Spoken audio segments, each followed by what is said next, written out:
Good morning. Ayin Beis, reviewing the conclusion.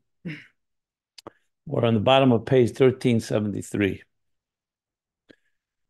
Okay. Learning the difference between Mishna and Talmud. And what is the key difference? Just in one line. Mishna, everything is Kabbalah Ishma Pi Ish. Rabbeinu HaKadosh and his colleagues, when they compiled the Mishnah, they gathered together all the Shmuas, which means everything they received and heard from their teachers, who heard from their teachers, all the way back, like he said, to the Zugis, to the Anshe Knesset Agdela, to Yeshua, to Moshe Mepi Gvura. They clarified matters and they put it into a document called Mishnayos. Said Beloshen Ksara Bruda, short but clear. He said, he said, "B'dbarer v'tzol kol din v'alocha kamei shehu bli nitzach lezeh iyun a pilpul klal." Very clear to them, obviously. The later generations, it would need clarification, as we shall soon discuss. But that was all clear.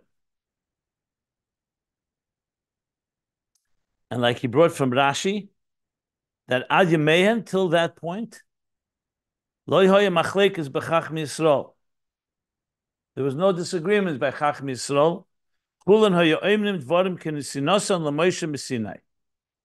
Everyone was taught the way they received it from Moshe Sinai. And it was just in the right time, because Rabbeinu HaKadosh, Rabbi, was recognizing the need for this, because had he not done that, God forbid, things would have been forgotten, things would have been left in arguments. So he documented it all. Va'ad Hil V'Shamai, he says, Nimshcha Kabbalah. Hil V'Shamai, he says, that's when began to have three disagreements they had. So apparently, so clearly this means, because before that, he made it clear that the Mishnayos also has opinions and disagreements. He said, but they're all the way they were received. Even the different opinions in the Mishnah and the disagreements, he said clearly, because the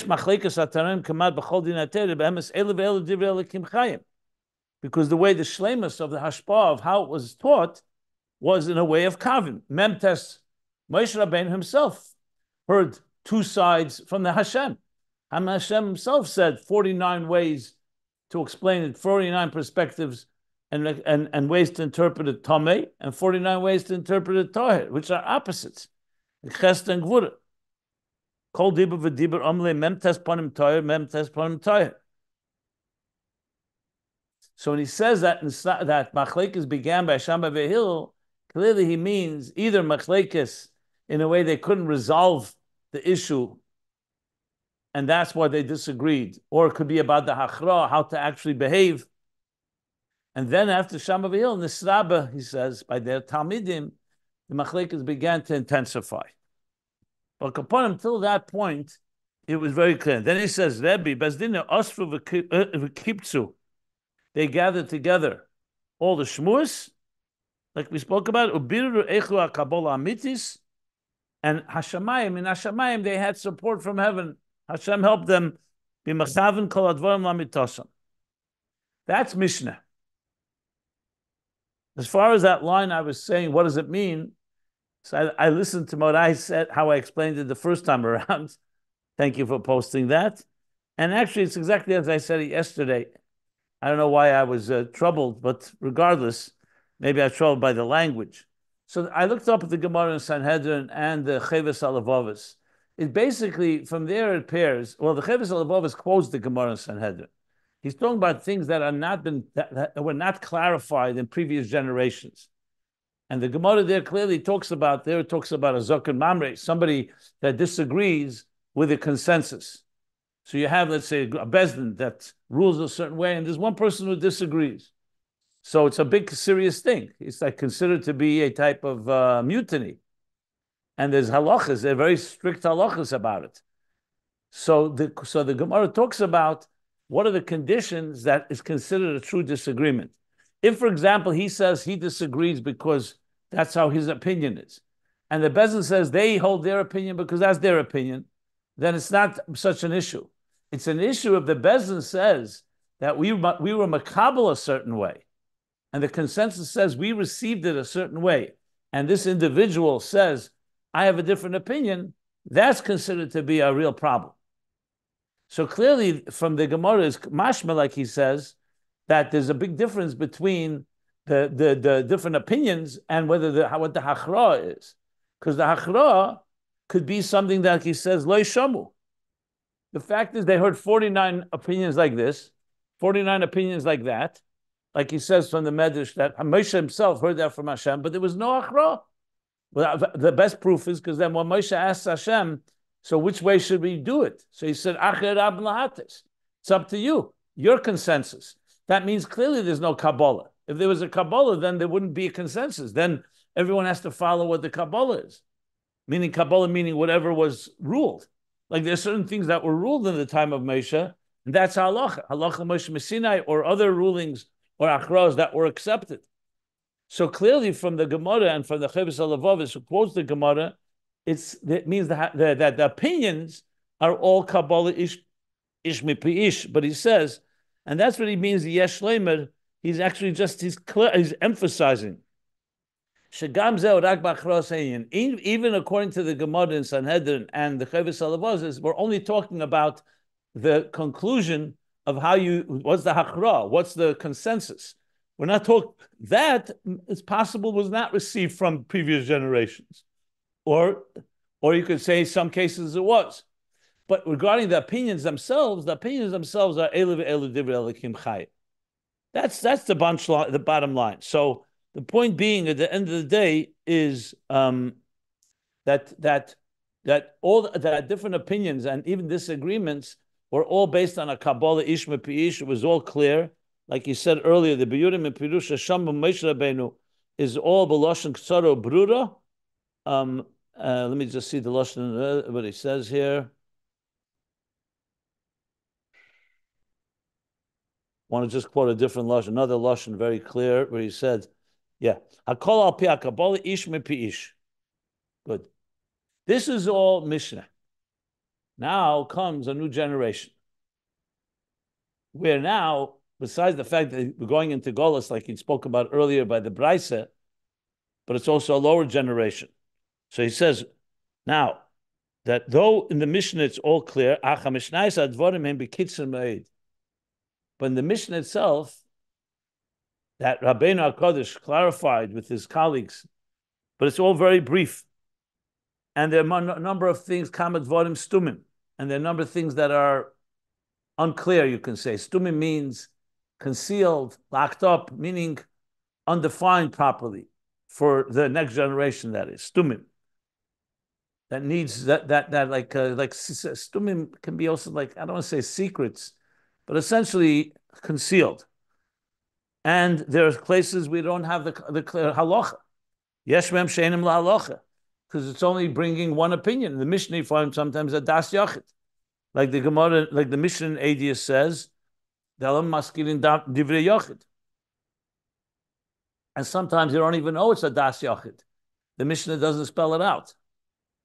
So, but as a result of that, there are contradictions. So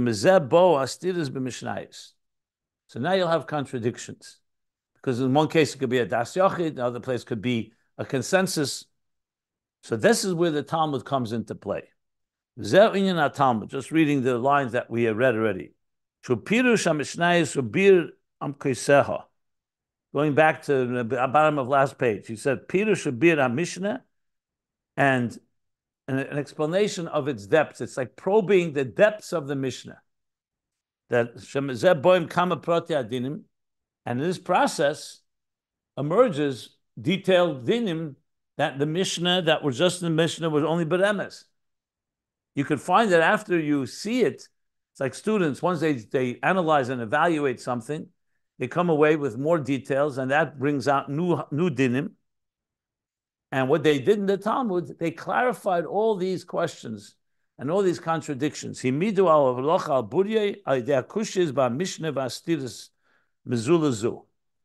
now it's a different process. Mishnah is ish mipi ish. They're the clarification of Rabbeinu HaKadosh, was to find what exactly was the Kabbalah. What did we hear? And to clarify if there was any differences, like he said, Biruru, Eichla Kabbalah Mitis. Here, it's not what the Kabbalah Mitis. Here, they actually have questions. Here is due to lack of Ketzer Hamasik, meaning the problem here is on the end of the recipient. The students don't have it clear. By Mishna, it's the Kabbalah is Ishmepish. They just have to clarify and document it. Here, it's coming through Kushis by Mishna or Astiris Mezulazu, and therefore the Tadameroyim. They have all kinds of different methods of how they clarify. Homani Rabbi Pleni Oyhocha b'Mayaskinon, and that's how they reconcile different contradictions that the Mishnayos was there. Now, umizem is barer hadin va'alocha. So that's a real birur. Again, the birur of Rabbeinu HaKadosh, much more mamayil lamata. Doesn't use those words, but I'm using that because it's about clarifying what did we exactly hear all the way back to Moshe Rabbeinu. Here it's clarifying out of darkness. It's somewhat similar that we learned the difference between Mishna and Beraisa, if you remember. Beraisa, he said, was due to the fact that you had to spell it out because the student is on a lower level. But obviously, Talmud is even a later level than Beraisa, because Beraisa was more in the generation of Tanoim itself is brought outside of Mishnah. But now we're going completely outside of that world. And this whole process of Talmud is with apil porav, with much debate and discussion, with questions and answers. And from this discussion and debates, like he said before, so they innovated many dinim v'halachas that were not there before, did not emerge before. But these halachas is mashachichu, who shechichu b'keyach atzman. He said those words before as well. Keyach atzman and keyach chachmasa. This came not due to what they heard, but what they came to through their debates and their discussions. The Oishaya b'Kabbalah ish m'pish. And this was not received ish m'pish. So it's a very different approach. It's still Torah, obviously, and it's all part of the same Torah, but it's approach of people, in this case Amoraim, probing and analyzing and delving and struggling and exerting themselves to understand what the Mishna is actually saying and resolve contradictions and different and the questions that they had and so on. That's where we stopped. So essentially, in the language, we're going to learn more language for this, but one is definitely something coming from generation after generation. The other is coming from the students themselves, which is very different. So if two students are, for example, when we were doing Chazara, and we had a disagreement of what we heard from the Rebbe, we were not trying to understand what the Rebbe said. We're talking about what did the Rebbe actually say. So there you have to clarify, what did we hear? A few people speak together until we get a clarification. But that's clarity in what was said. Then there's another thing. What did it mean? The Rebbe said something, and it seems like there's a contradiction from another place, and so on. And here, we don't have a Kabbalah because it's not what he said. We need to understand what he meant. And that requires the students to start processing it and try. Same thing here, like when we learn Ayin Beis. This is what the Rebbe Rashab says, and we have to understand what he's saying. And then you could say, you know what? I found another mimer somewhere that seems to contradict what it says here. So then we have to do the Talmud approach of analyzing. Why is there a contradiction? Is it two different opinions? Is it different circumstances, different levels, etc.? So it's a very different process. But what we find that's fascinating, like I said at the outset, that Torah is an engaging, interactive experience. It's not just a one-way street. That Hashem, by Matan Torah, by Sinai, just gave us a Torah, written Torah, the Pirusha with interpretation. No. He gave us a Torah. He gave us the key, obviously the facts and the mitzvahs, the 613 mitzvahs and all that comes with it. But then he also gave us a methodology and said, I want you to study it and I want you to understand it and internalize it. So in earlier generations, the key challenge was to make sure that we received properly exactly what was said and all the different perspectives, the 49 this way, 49 that way, that's called learning Torah. In later generations, what he's talking about now we're trying to clarify, whether we understand it right. Maybe we don't get it, or there's questions and so on. So it's clarifying and internalizing it on our terms. So it's far more in the context of Ayin Beis, the interface. It's not as Mamayla Lamata as Mishnais and Mikra, as Mishna and Mikra, but it's still ultimately trying to understand what the Torah is saying. Again, the Amoraim didn't come to innovate their own ideas or create a new mandate, new laws. The new laws are all derived from the Mishnais and from their discussion, and all based on that. But it ends up being that they are revealing, and it is emerging new details and new halachas, like he says, that are not Kabbalah ish me pi ish. And there are many, many examples for that. So now let's continue in the bottom of page 1373. So now he says, qualification here. There's a statement that says, V'agam, the kol masha Talmud v'asig osid l'chadish, osid leimer, hakol nemru, next page, 1374, l'moish Sinai. So this is a Maimer Chazal, that everything that a dedicated student is mechadish, here he says leimer, that he will later say, was all given to Moshe Sinai. It was all given to Moshe Sinai. Sometimes the expressions, kol masha Talmud v'asig osid l'chadish, but regardless, which seems to kind of, you just said, that it came from their own effort. It was not given to not Kabbalah ish me pi ish. So the Rebbe Rashab explains. B'kol mokim, top of 1374. Pages can be found at ayinbeis.com if you want to follow along. B'kol magloy hayezeh bizgalus. Yet by Moshe Sinai it was not revealed. In other words, if you heard it from Moshe, not necessarily you would have been able to draw out this this statement that the Talmud Vasik, that the student has now established. So yes, of course, the basic klal, like you could say the seed of the idea. Sometimes the expression, the klolim, were there. The seed was there, but it didn't yet sprout, so to speak. That came through the Amoraim. They revealed it with their own effort. B'mesiris nafsham. Now he has, with their total dedication, their total sacrifice. Al Chochma Tataah. They cared. So it wasn't just because they were smart and they were able to analyze and come away with a deeper understanding, and therefore came out with this new idea, new innovative, this new halacha. But it was also Mesiris Nefesh. It was like a total devotion and dedication on Chochma of Torah. It was like they gave a nefesh to them. It was like their very life mattered, was dependent on this to clarify what it says in Torah. And that is the effort that reveals. So that did not come easily. So it sounds like Moshe Rabbeinu received it, and all you have to do is figure out, what did he say? Like before by Mishna, it's a matter of Kabbalah ish me pi ish. Let's clarify what was said by our teachers. That's not enough here. Here, it comes with a strong effort of the student. So yes, so the klal, like he said, was given by Matan Torah, but it was not bizgalus. He brings again the shalah, daf chav hey. Remember earlier he brought a shalah in the name of the Avedis HaKedesh, if I recall correctly. Well, a few times he brought the shalah. So it says in the shalah, daf chav hey, be'inyan kel gadol v'lo yosaf, v'lo posak.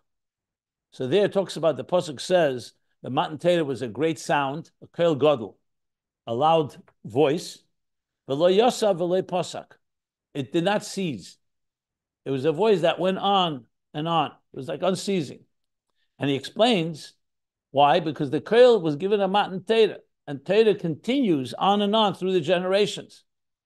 So though it's not exactly in later generations, you didn't hear it exactly like that, but it is ultimately an extension of Matan Torah, but it's coming out through the students. So it's one thing, you're a student, you're learning by your teacher. And after the class, you sit down with your fellow students and you say, what did we learn now? And you review it, you come away, and people maybe even have different ways they heard it, but then you clarify what was heard. But then, as I said before, is another step. we find contradictions, problems, something the teacher didn't say. So and the students start discussing, and then they come away with a deeper understanding, something they did not hear initially from the teacher. And later you find out it's all included in what was taught. But it was not Nani Izgalos, it was not Bizgalos. The students had to, or the student was the one that drew it out. The student was the one that understood and innovated. And this you see constantly. We're not talking again about a new concept completely. We're talking, it's coming from the original concept. However, the Chiddush is, like you find this especially L'Havdil in science and physics, that sometimes a physicist came up with an innovation, then a student, as he evaluated, came away with a sub-law, so-called, a subset, that the original physicist may not have even intended, but when you come to study, you see it came, but he couldn't have ever come to it, the next student, had he not heard the original idea from the teacher. So in other words, it could be not bizgalus, and you need the koyach atzmei of the Amoraim to reveal it. That's the qualification in this parentheses. Okay. So we have there the distinction between Mishna and Talmud. Let me stop if anybody wants to clarify anything before I continue. Are there any questions?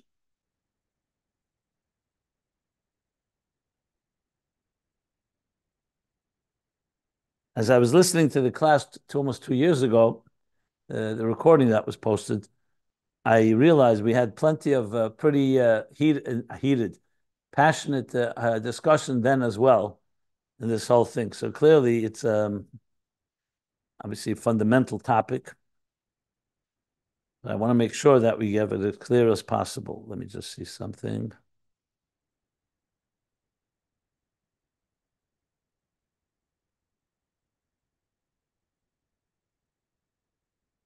Okay, no questions, good.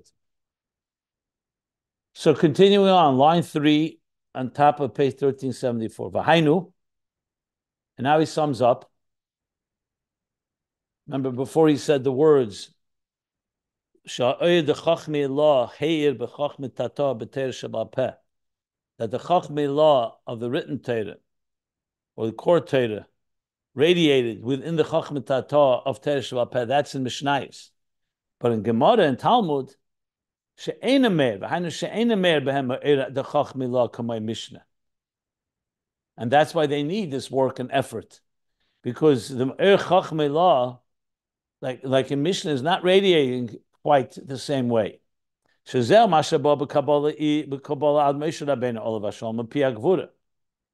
That is when they receive it generation from generation, teacher from teacher, till Moshe, mepiya gvura from Hashem. Mepiya gvura is just a name sometimes used in Chazal. Gvura referring to the Hashem, mepiya gvura, from the divine strength, so to speak. Same mepiya gvura. So when Chochma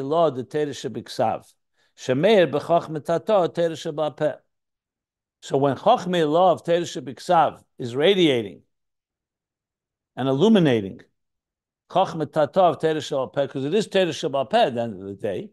So it's a lower Chochma because it's not the original Chochma as in the written Torah, but it's seamlessly shining through it.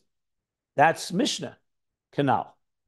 Aval halachish and iskachu betalmud, meteicha pilpul, but the halachas that were innovated in the Talmud through discussion, debate, einim b'Kabbalah. That's not what was received. We're not talking about the 49 approaches this way, 49 that way. That is the level of Mishnah. We're talking about understanding it once we have it, when we find contradictions, like you said, because it's brief, some things are unclear, some things contradict each other. The einim meir behem b'chinas Chochma Ilaah. So Kabbalah Ish Mepish is essentially a sign that when you have a seamless flow from generation to generation, and there's no obstacles and no obstructions, that's Chochma Ilaah shining into Chochma Tataah. But when you get to the level of stage of Talmud, there are obstacles, and therefore it's not Meir Behem B'chinas Chochma Ilaah. So there's a lack of clarity, and therefore you need the Talmudic sages, meaning the Amoraim, to clarify. And now he's going to establish and explain it even further. And here he brings it back to explain You remember Beraisa, we said, was similar in the level of Mishna, Lefi Erech, relative to Mishna. That's what a Beraisa was, also to clarify things that were not clear, because, like he gave the example of a student that needs more details to explain it to them, and therefore the oir has to be somewhat limited. The Smaita Kalim, he called it. The Kalim became more diminished. Clearly, Talmud is a whole other stage. Beraisa is Lefi Erech, so he's now bringing a raya from Beraisa to explain what he just said. Vaharaya, and proof for this, that's the case of what Talmud defines Talmud. He says, Shagam Beraisas, that also by Beraisas, remember, Beraisas are teachings that are delivered by Tanoim. We're talking still a level before the Amoraim. So by Beraisas, we also say, Amru, Kol Masnisa Dele Masni Be Reb Chia V'Rab Elazar, Lav Masnisa. So he's seeing clearly here, by a Beraisa, it makes it clear that every masnisa means any teaching that was not taught by Reb Chia and Reb Elazar is not called a masnisa, is not called a Mishna. What does that mean? So we're talking about Beraisas now. If Reb Chia and Reb Elazar were not involved, it's not called a Mishna. Why? Hainu she'ein v'adoyin ubrurim she'em b'divrei Kabbalah. In other words, they were like the litmus test, Reb Chia and Reb Elazar, that came b'divrei Kabbalah. So what do you see from this? That's very clear that Talmud is a different category. When it comes to Beraisas, we say that you need to have it received because you want to know it's a Kabbalah, ish mepi ish. Val derech shleisha alofim halachas, shenishtachu b'yemei avli shel Moshe. Like we find that there are 3,000 laws, halachas, that were forgotten when they were mourning over Moshe. So there's already things forgotten then. That means even though it was a Kabbalah from Moshe, but then it was forgotten. So you can't call that. So then if someone's trying to understand what they are, you don't have a Kabbalah because it was forgotten.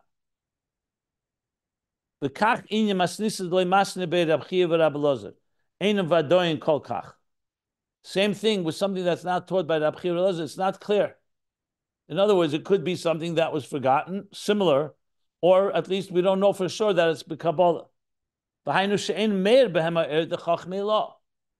So you see here, even before Talmud, you can have a Beraisa that's stated, but someone says, did Reb Chia and Reb Elazar, did they teach it? They didn't teach it. How do we know it's a Kabbalah ish mepi ish? Because it does not radiate in it the Chochma Ilaah.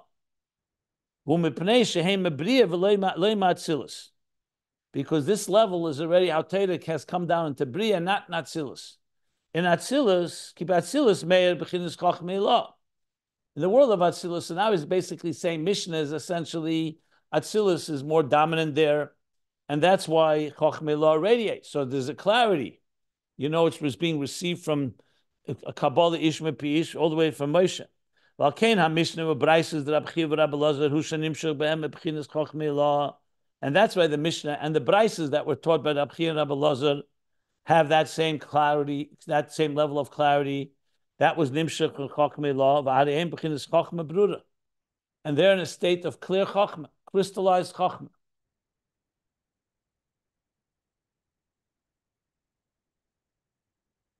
Let me just see. Now comes a parenthesis. Mashenkin. Talmud, let me just finish the contrast. Mashenkin Talmud does not have this. It doesn't have that Chochma Ilaah shining in it. There, you need to have the effort of the students to figure it out. So essentially, it's in Bria, which we learned earlier. Talmud is in Bria. Now we know Mishna is in Yetzirah, and he's going to qualify that now in the parentheses. But point being here, this aspect of Mishna and Beraisa as well, that was taught by Reb Chia and Reb Elazar, has that connection, so to speak, to the original Chochma Ilaah. So think of it like a seamless flow from the higher Chochma to the Chochma Tataah. That's what gives them the ability to have that clarity, because they received it generation to generation. Whereas the next generation, you don't have that ha'ara of Chochma Ilaah and Chochma Tataah. So they need to have the pilpul, and that's where they machadish these different ideas that comes through their discussions and debates. Not coming from Chochma Ilaah to Chochma Tataah, it's coming more from the effort from below.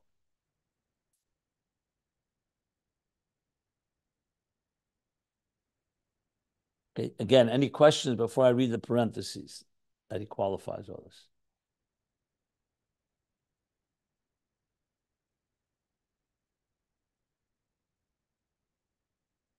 Okay. So in other words, there are Beraisas.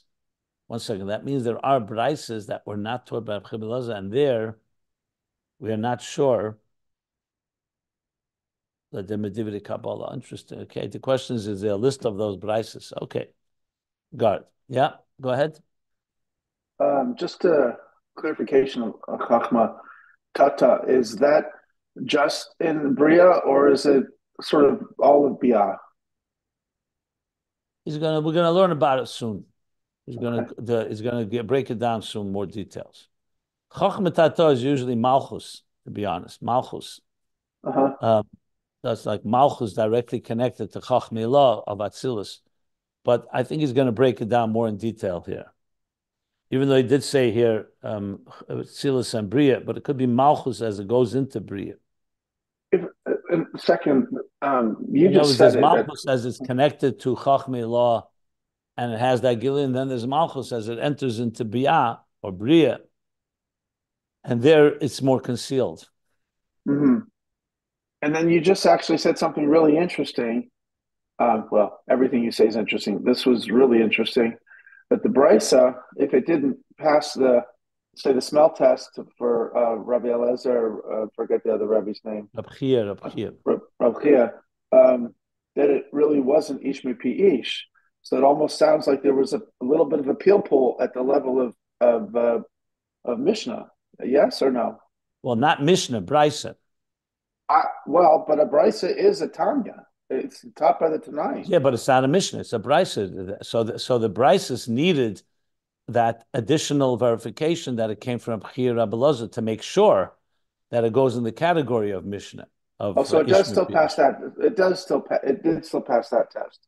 Beraisa passed that test. It's the test that it came from a Tana, but Rabbi Oishaya, not Rabbi Eliezer. Rabbi Chia and Rabbi Oishaya. Rabbi Oishaya, okay. Rabbi Oishaya. Not Rabbi Eliezer? Okay. No. Okay. Yeah. Stand corrected. Because he says clearly, he says, Misnisle masisa be'enem vadoyin kol kach. Lav masnisa, hainu she'enem vadoyin brurim, yeah. Says it clearly. Certain? What? Yeah. Sorry. Einon vadoyin, they weren't certain? Certain that it was Kabbalah. Got it. So there's a level of birur even by the Tanaim. That's what a Beraisa is. Yeah? Yeah. Okay, thank you. This needs explanation because Rabbi Chia and Rabbi Oishaya were giants. Rabbi Chia was the Talmud of Rabbi Kodesh. Rabbi Oishaya is his father. So okay, just so they were like, so they were the masters who, in a sense, could verify that something was Kabbalah or not Kabbalah. In other words, it makes sense because remember, it wasn't just suddenly overnight a shift in generations. It was gradual. So it makes sense. After Rabbeinu HaKadosh compiled the Mishnah and the students continued learning it, so as long as Rabbeinu HaKadosh was around and his colleagues, I'm sure they had more clarity because they could always ask. Then, like you're saying, Rabbi Chia and Rabbi Oishaya were, you say Oishaya or Oishaya? I think Oishaya, whatever.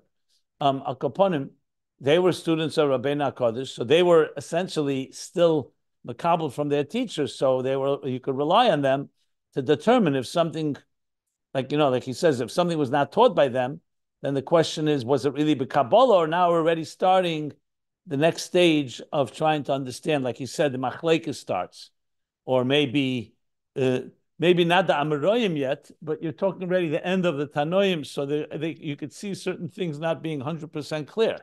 In other words, it wasn't one morning everyone woke up of a generation and said, oh, it's all unclear. I'm sure there were Amoraim, the early ones, that had more clarity, and then as time passed, so you have to keep in mind, think of the human side of it, that it was a process. It was gradual. Gradual meaning. Oishaya, you asked me before. Oishaya. Oishaya, not Oishaya? Oishaya. Okay. It's with an aleph at the end, right? Aleph of Shin Yud Ayin Aleph. Aleph Vav Shin, Ayin Yud, and then a Hey. Hey or Aleph aleph? Vav Shin, Ayin Yud, and a Hey. Hey. But I think there's another sage called Rabchia Oishaya. is with the Aleph. Yeah. Okay. Got it. Yeah. Okay. So now another qualification. Let's go through the parentheses. Vagamden is barely ill. The Mishna be Yitzira. Or Beraisa Basiya. So we learned earlier that Mishna is in Yitzira and Beraisa are Nasiya. Asiya as in context of Mishna. In other words, going outside of the Mishnah to a lower level. So it doesn't contradict what we just said, because they originate from Chagas and Nehi of Atzilus. That's where they manifest in the worlds of Yitzira and Asiya. But they originate in Chagas and Nehi of Atzilus, Sheyordu v'nislapshu b'Yitzira v'Asiya, that then descended and manifested in Yitzira and Asiya. So therefore it stems. So Mishna and Beraisa taught by Rabbi and Rabbi Oishaya, are both the level of Atzilus still. So their Chochma Ilaah radiates within them. The Ikar Inyan Kanhu Shenizbaru B'chinas Birur Sheni. Oh, okay. Now I remember this piece. Yeah.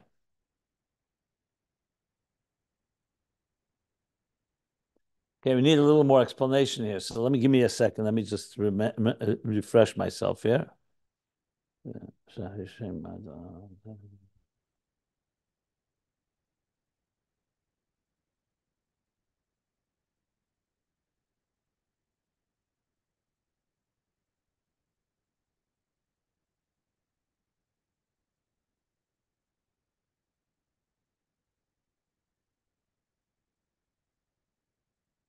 Okay. Remember, we discussed this the first time we learned it as well. My understanding is the following.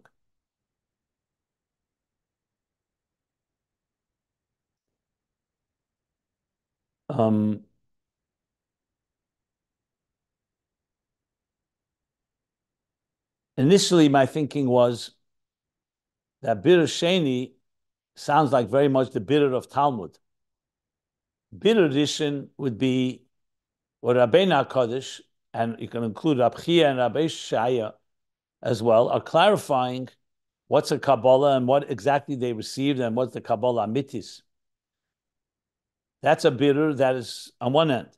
And a Birur Sheni would be, in Kabbalah, Chassidus talks about Birur and Birur Rishon, Birur Sheni, as, for example, Malegera, chewing your cud, chewing the animal that chews its cud. That's called Birur Sheni. First, we don't digest that way, but animals that chew their cud, they first digest it, then they regurgitate it, and then they digest it a second time. So in Kabbalah Chassidus, they talk about a Birur Rishon, Birur Sheni, that sometimes, because the Birur it's a tough resistance to find that Birur, that clarity, and that separation, you have to go through two stages. Like sometimes, like you squeeze an olive, you press an olive, or for that matter, a grape, and you squeeze it once, and then you have to squeeze it again. So Birur Sheni means you have to go to it again to process it a second time to make sure that you get the total clarity out of it. That's generally the difference between Birur Rishon and Birur Sheni. I see that I actually marked here that's talked about earlier in Ayin Beis in chapter 190, end of page 387. That's a long way back. I also remember Birur Sheni earlier in this volume 3, but I have to find that.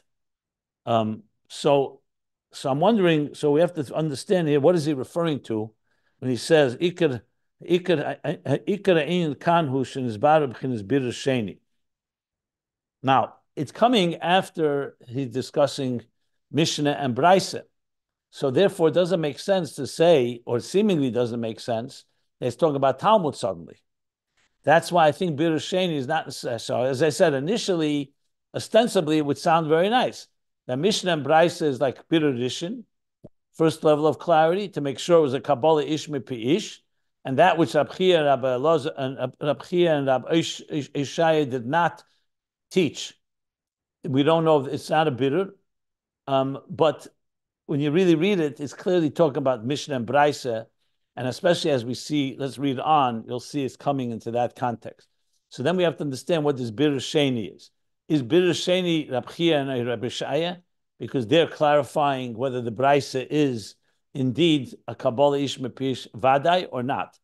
So let's see, let's read on. I just wanted to point that out. So I'm saying I am not going with that initial thought that birur sheni is talking about Talmud.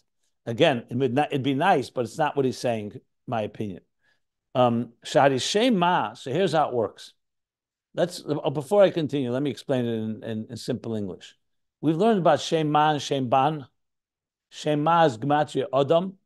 Shemban is Gematria Behema. Sometimes referred to the Nefesh Elikis and Nefesh Abamis. They're both names of Havaya, Yud Kei Vav Kei, in a different permutation. The Yud Kei Vav Kei depends on the milui, whether it's milui aleph, milui hey.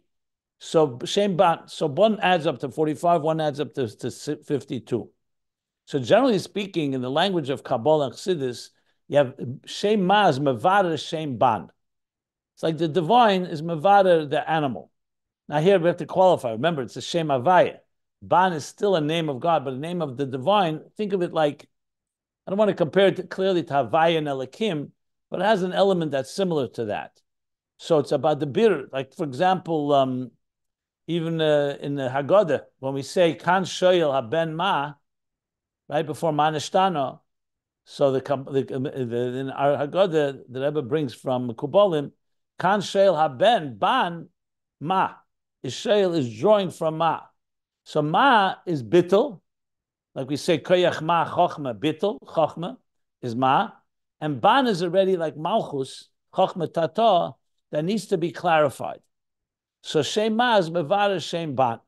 So the process we're talking about is that Chochma Ilaah and Chochma Tataah and their interaction is a bit of Ma and Ban. That's the general picture. But there's obviously a distinction.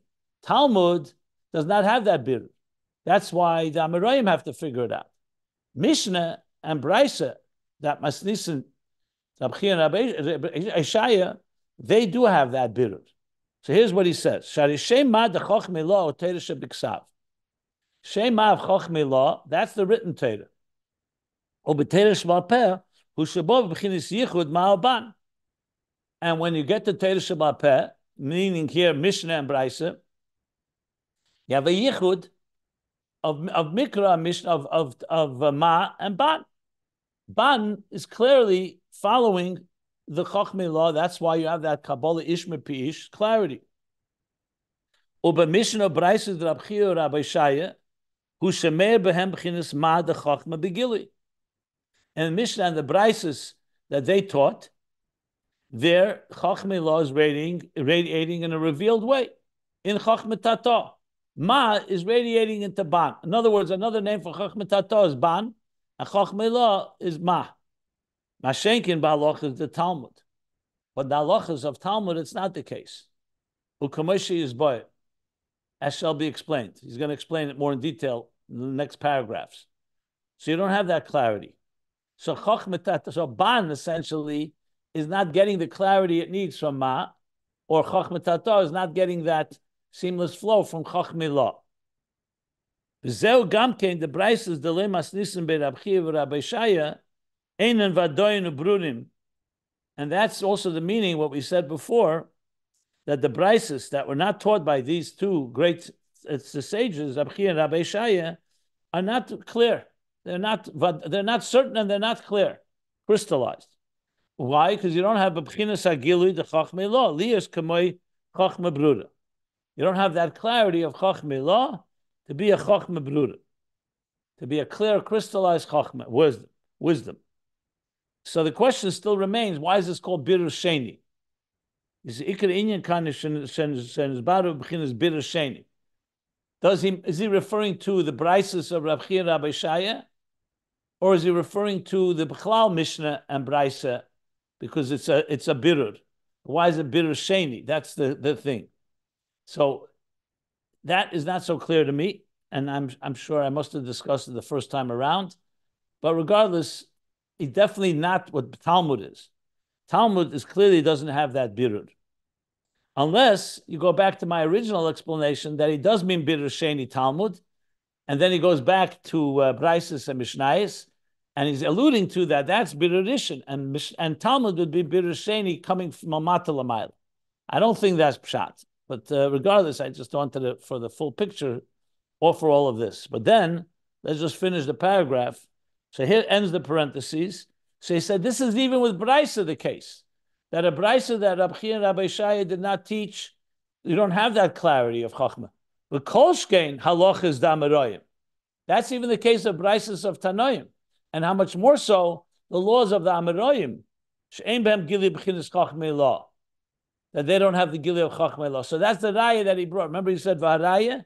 Says to bring a raya to all of this, that even Beraisas that don't have that verification of Rabbi Chia and Rabbi Oishaya don't have the Chochma Ilaah clearly. So for sure, the halachas of the next of the generation of Amoraim doesn't have this gili Chochma Ilaah. Ulechein nikra alames.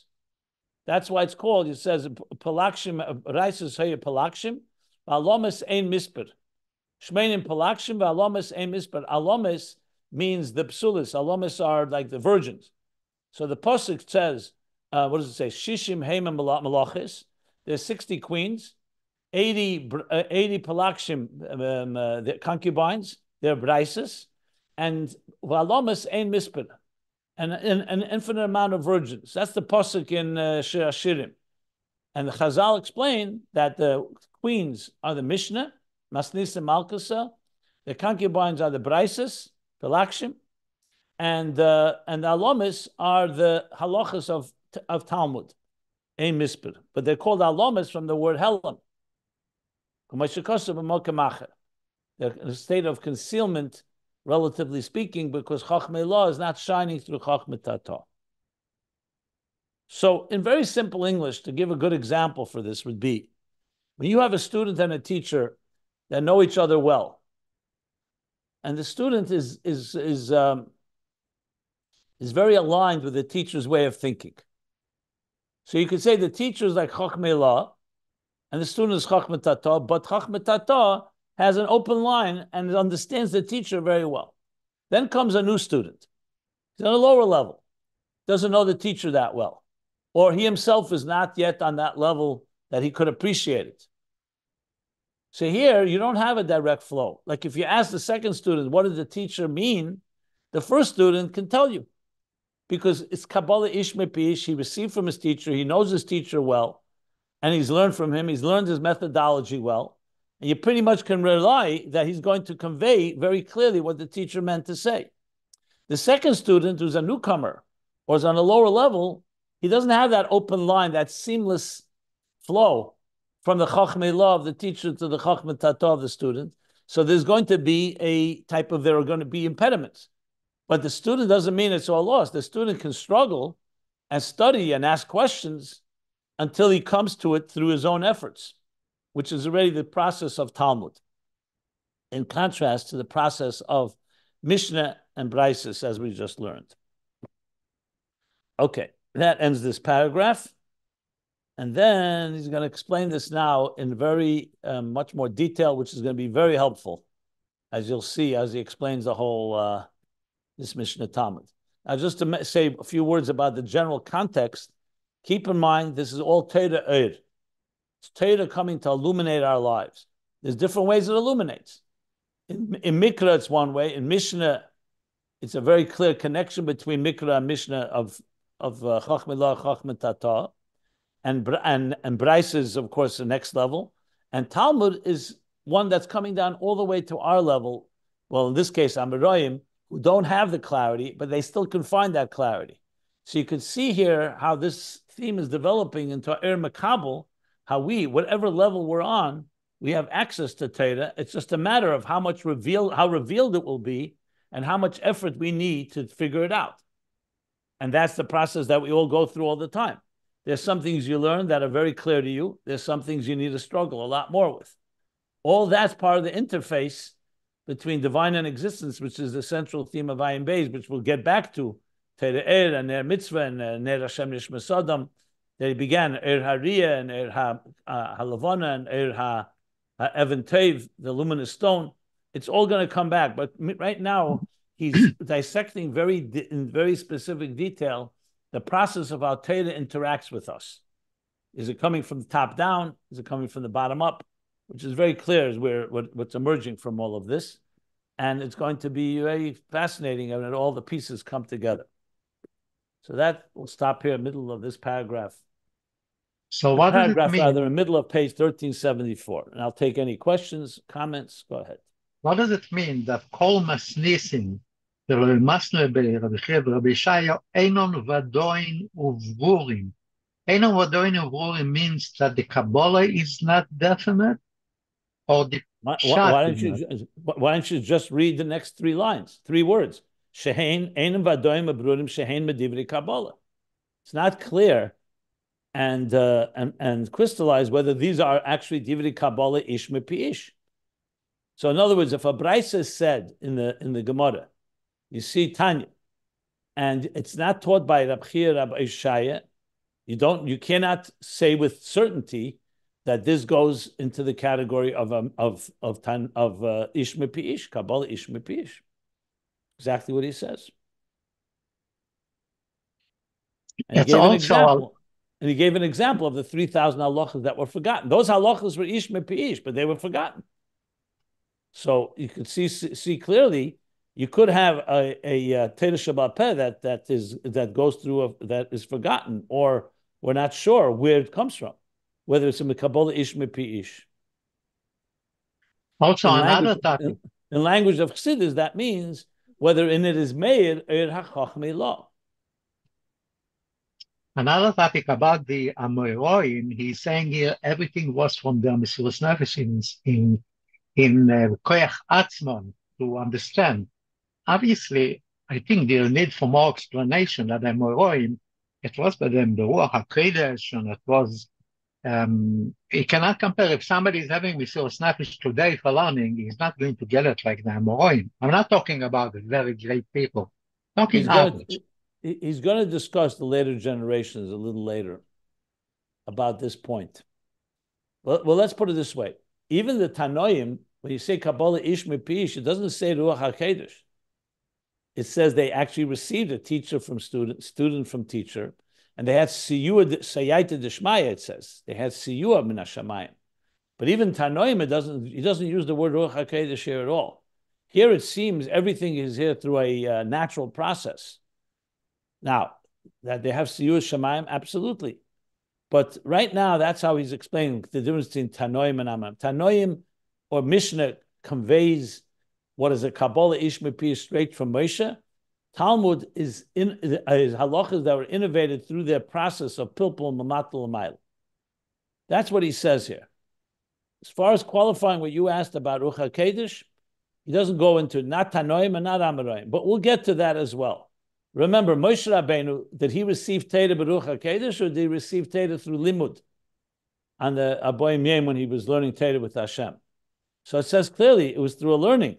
That doesn't mean there weren't elements, but that's a whole other discussion. How much divine, let's call it divine intervention there was.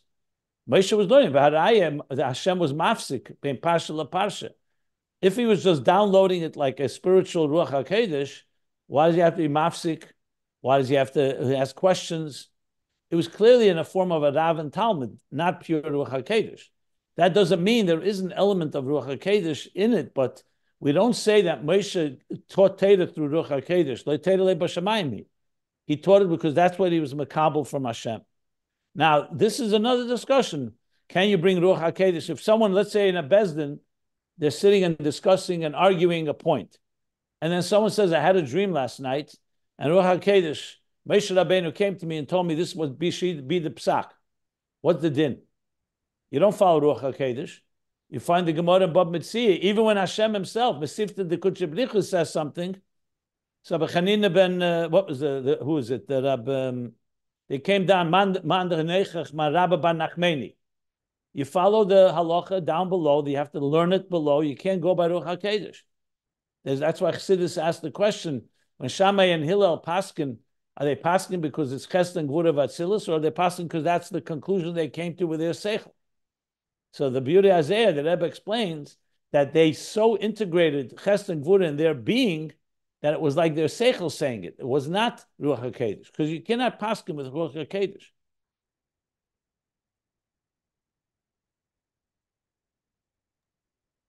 You know, similar to the Alter Rebbe when he stopped the boat for Kiddush Levana. The guy didn't want to stop the boat, so he stopped it miraculously. And then he let him go, and the boat started, and they said he wants him to stop it. Why did he not just make Kiddush Levana? Because you don't make mitzvahs with mevsim, with nisim. It has to come naturally. So Ruach HaKodesh can sometimes give you direction and guideline, like Urim v'Tumim, but Torah has to be processed. Now, of course, Amoraim are far higher level of seichel than we are, and we're going to learn that. But now we're talking Amoraim l'fierach hatanoim, Talmud compared to Mishna. That's what's relevant right now.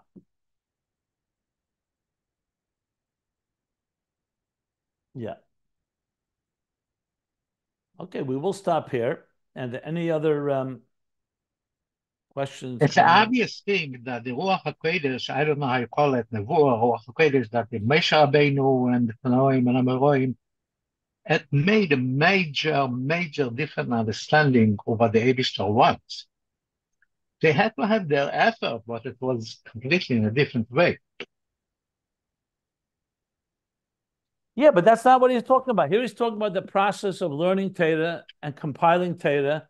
Why did Rabbeinu HaKodesh have to be mavader? Why didn't he just close his eyes and download Ruach HaKodesh, the whole Torah Sheba'al Peh?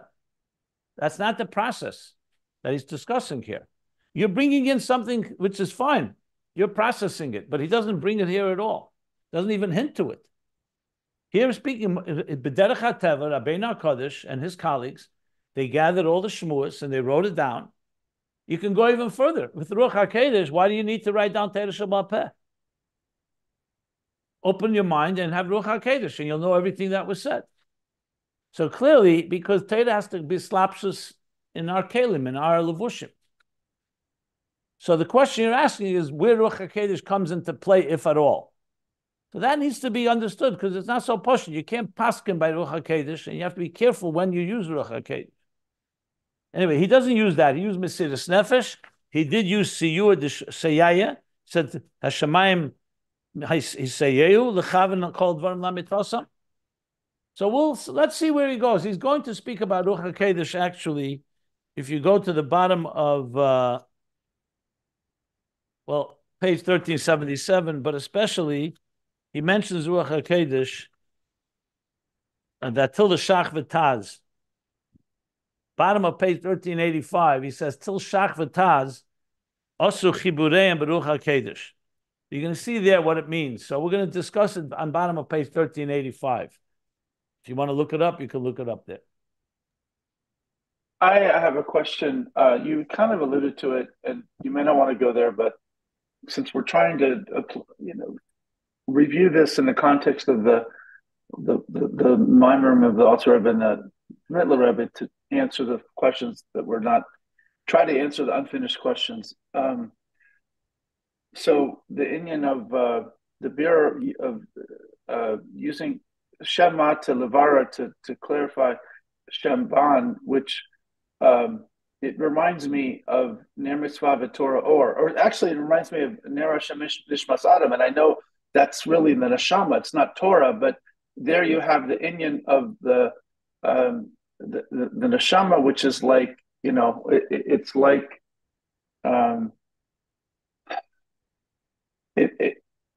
it's like Elokus from Atzilus that is Levar the Where do you see that? What are you referring to? That neshama learning Torah is mavar what it says in Torah? Is that what you mean? No. What the neshama learning Torah is the harnessing of the nefesh, the nefesh enoshis asichlis, the intellect, that the study of Torah is. But he doesn't say that about Torah. There he speaks more about the Shema, that the contemplation of the soul about Shema Yisrael, Hashem Elokeinu, and then brings V'haftas Hashem Lekecha b'chol levavcha b'shnei yitzarecha, and that is the birur of the neshama of Ma is being mevar ban. But he's not exactly. talking about learning Torah. Right. I know very exactly what you're talking about. There he's talking about the neshama and its own work of Ma and ban. Ma and ban is used in many, many areas. Here he's talking about Ma ban in limud Torah. Just keep that clear. So there he's talking about Ma'aban in the general Aveda of the Nefesh Halakis and Nefesh Habams. Right. And I'm wondering if there's a connection. I understand that that's... No, there's no connection at this point. Because there is the Neshama doing it without Torah.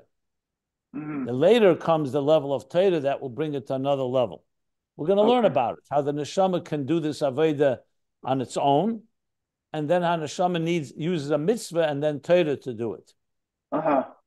Okay. But the general idea that Ba is Mavar Ban, that's universal. That's across the board. Every form of transformation of a lower level is a form of Yichud Ma Ban. But I would not yet get into the Torah part of it. Okay. Thank you. In Torah itself, Ma'aban is Torah Shebiksav and Torah Shebal Peh. Yeah, that much I gathered. But Torah Shebiksav is Mina Shamayim, and Torah Shebal Peh, yes, there's an element of Mina Shamayim. Mishna or Talmud, yeah. Exactly. That's what I'm trying to say. Yeah, but the Neshama and the Nefesh Elokis, Nefesh Habamis is another discussion. That's not a whole separate area. I understand. I was trying to link them, but you're saying don't do that.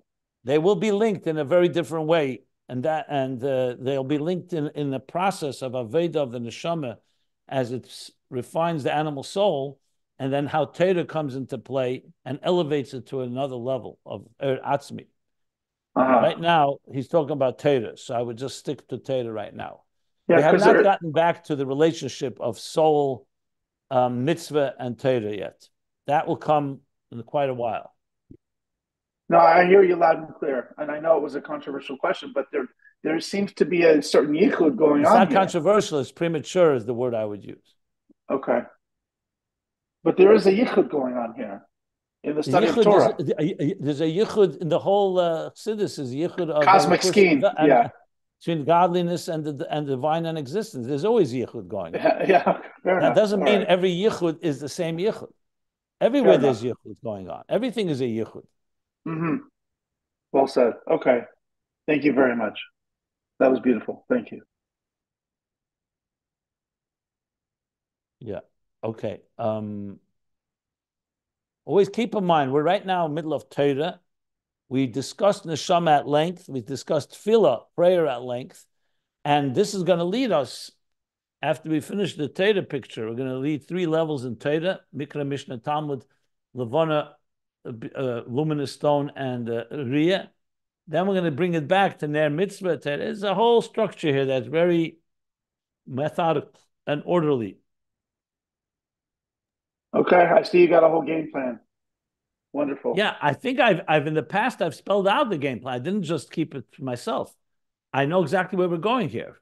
After we finish the whole Torah, we're going to go back to Riyah, how Torah interacts with the Neshama, and the Torah empowers the Neshama, and then the Neshama in turn gives something to the Torah that the Torah does not have, something even higher, the Etzem, Helema Atzmi, and so on.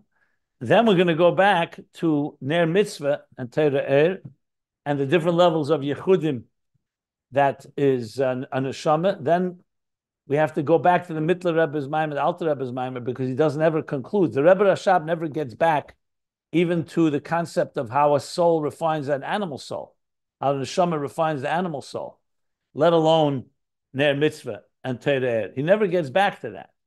That's why I'm doing this in a very organized way, but that's the order here.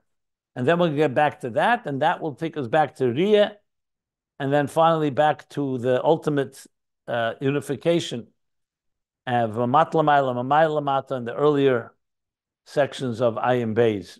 But we're going to see the distinction, the role that Torah plays. Torah is a critical here because Torah is giving us, as I said many times, a picture of the divine in the most undiluted, passable way.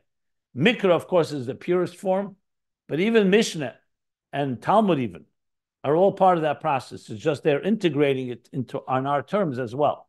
So it's not just a Torah from top down, it's a Torah that's also internalized, which is what we're really learning right now. So Wonderful. keep in mind, Torah is light, the divine light, but there's levels of that light, and that's what we're in the middle of learning now.